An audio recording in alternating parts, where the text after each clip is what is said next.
నాగర్ కర్నూలు జిల్లా ఆమ్రాబాద్ నల్లమల ఫారెస్ట్ లో మంటలు చల్లారలేదు. మంటలు ఆర్పేందుకు తీవ్రంగా శ్రమిస్తున్నారు అటవీ శాఖ ఉద్యోగులు. ఇవాళ ఉదయం బ్రహ్మగిరి రేంజ్ పరిధిలో ఈ మంటలు చెలరేగాయి. వజ్రాల మడుగు తవిసిపెంట సమీపంలో మంటలకు 100 హెక్టార్ల అడవి దగ్ధమవుతోంది. ఇటు శ్రీశైలం హైదరాబాద్ రోడ్డుకు 3 కిలోమీటర్ల లోపల అడవి తగలబడుతోంది.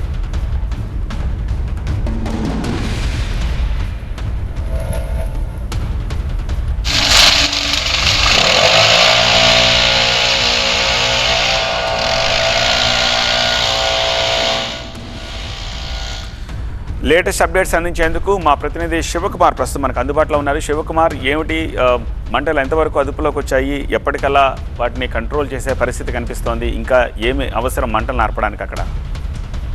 నిన్న సాయంత్రం నుంచి కొనసాగుతున్నటువంటి ఈ కార్చిచ్చు ఇంకా కొనసాగుతోంది. అయితే శ్రీశైలం హైదరాబాద్ ప్రధాన రహదారి నుంచి 3 కిలోమీటర్ల లోపలికి మంటలు అనేది వ్యాపించడం జరిగింది. ప్రస్తుతం అయితే తాటిగుడ్డాల సెక్షన్ పరిధిలో ఉన్నటువంటి వజ్రాల మడుగు తవిసిపెట్ట సమీపంలో ఇంకా మంటలు కొనసాగుతున్నటువంటి పరిస్థితి ఉంది. మంటలను అదుపు చేసేందుకు ఫారెస్ట్ అధికారులు తీవ్రంగా శ్రమిస్తా ఉన్నారు. ఇప్పటికే ఎయిర్ గోయర్లను కూడా వినియోగించి మంటలను అదుపులోకి తెచ్చేందుకు ప్రయత్నాలు అయితే చేస్తా ఉన్నారు. సుమారు 20 మందికి పైగా ఈ అటవీ శాఖ సిబ్బంది ఈ ఆపరేషన్ లో పాల్గొన్నారు. అయితే ఇప్పటికీ కూడా మంటలు అదుపులోకి రావడం లేదు. ప్రధానంగా ఈ మంటలు చెలరేగినటువంటి ప్రాంతంలో కొండలు లోయలు ఉన్న కారణంగా అక్కడికి ఈ ఫారెస్ట్ సిబ్బంది చేరుకోలేకపోతున్నారు. మరోవైపు పూర్తిగా ఈ ఎండుగడ్డి పూర్తిగా విస్తరించిన నేపథ్యంలో మంటలు ఇంకా అదే అదుపులోకి రావడం లేదు. వ్యాప్తి కూడా వేగంగా జరుగుతున్నటువంటి పరిస్థితి కనపడుతోంది. ఇప్పటికే 100 హెక్టార్ల అడవి కాలిపోయినట్టుగా అయితే ప్రాథమికంగా అంచనా వేస్తా ఉన్నారు. అయితే ఈ మంటలను అదుపులోకి తెచ్చేందుకు ఇంకొంతమందిని సిబ్బందిని మోహరించేందుకు ఇటు అటవీ శాఖ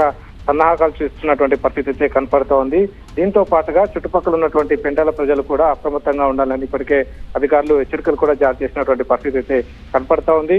ప్రస్తుతం ఇంకొక 20 మంది సిబ్బందిని కూడా ఈ ఆపరేషన్ లోకి దించేటువంటి అవకాశం ఉన్నట్టుగా కూడా సమాచారం అందుతా ఉంది. రైట్ శివ.